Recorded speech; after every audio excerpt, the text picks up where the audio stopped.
જય કાલ ભૈરવ।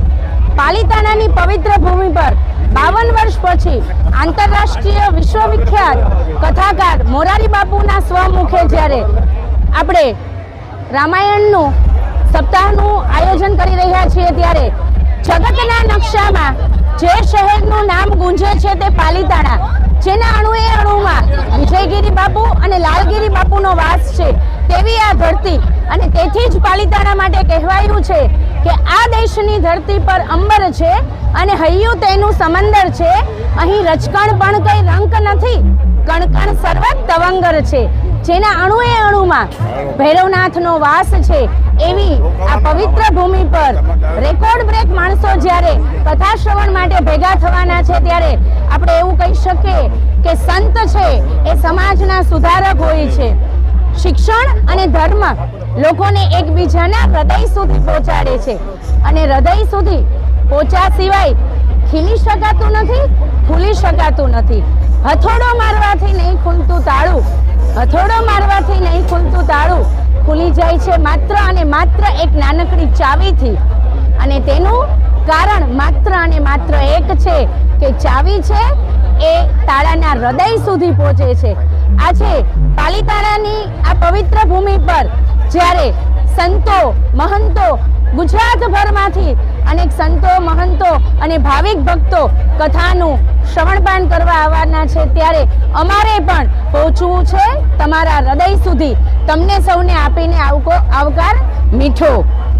સંત એટલે એવો સત્પુરુષ જે મોહ, માયા, માન, અપમાન, આશા, તૃષ્ણાથી મુક્ત હોય। આવા અનેક સંતો વિજયગીરી બાપુના સ્મરણાર્થે લાલગીરી બાપુ કે જેમણે ખૂબ જ નાની વયે 7 વર્ષની ઉંમરમાં એમણે સંન્યાસ ધારણ કરી લીધેલો।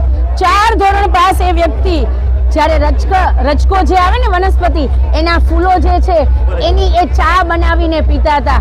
ઓલિયા જેવા સંત છે લાલગીરી બાપુ, ખૂબ લાંબા સમયથી 4-5 માસથી સમગ્ર ટીમ અને પાલિતાણાની જનતા છે ખૂબ મહેનત કરી આ સુંદર મજાની કથાનું જ્યારે આયોજન કરવા જઈ રહી છે ત્યારે પાલિતાણાની પવિત્ર ભૂમિ પર ભારતભરમાંથી લોકો ડાયરેક્ટલી અને ઇનડાયરેક્ટલી જુદી જુદી ધાર્મિક ચેનલો દ્વારા આ કથા શ્રવણનું જ્યારે રસપાન કરે છે ત્યારે ખૂબ જ આનંદ અનુભવાય છે। લાલગીરી બાપુ થોડી જ ક્ષણોમાં આપણી વચ્ચે ઉપસ્થિત થવાના છે। આપના આજ અહીં પગલાં થવાના, આપના આજ અહીં પગલાં થવાના, ચમનમાં બધાને ખબર થઈ ગઈ છે, ઝુકાવી છે ગરદન બધી ડાળીઓએ, ફૂલોની એ નીચી નજર થઈ ગઈ છે। જય ભૈરવનાથ, વંદે માતરમ, ભારત માતા કી જય।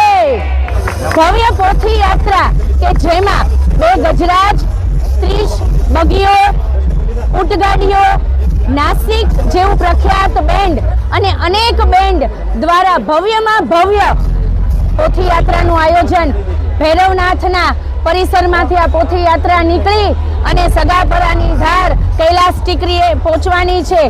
પોથી યાત્રા છે એનો રૂટ છે કાલ ભૈરવ મંદિરથી પ્રસ્થાન થઈ ઓવન બ્રિજ, જૂની મામલતદાર રોડ, લક્ષ્મણધામ, વીરપુર ગામ રોડ, રંડોળા રોડ અને ત્યાંથી સગાપરાની ધાર પાસે એ પોથી યાત્રા છે એનું સમાપન થશે।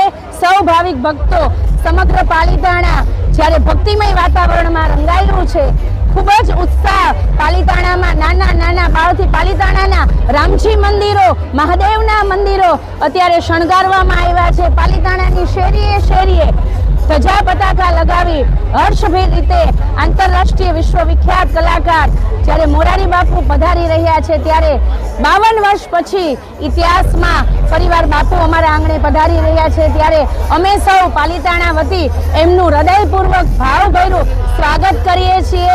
જે કથાકારો સમગ્ર રાજ્યમાંથી અને આંતરરાષ્ટ્રીય કક્ષાએ જે ટીવીના માધ્યમથી કથાનું રસપાન કરવાના છે એનું પણ અમે સ્વાગત કરીએ છીએ।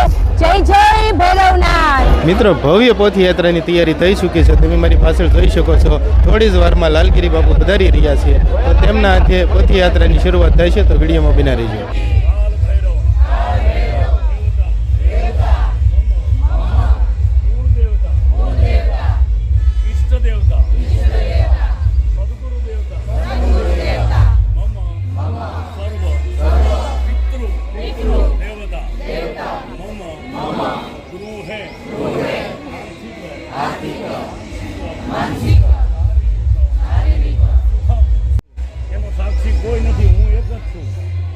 મારી ને એની હારે રાત્રે 11:30 અહીંયા વાત થયેલી.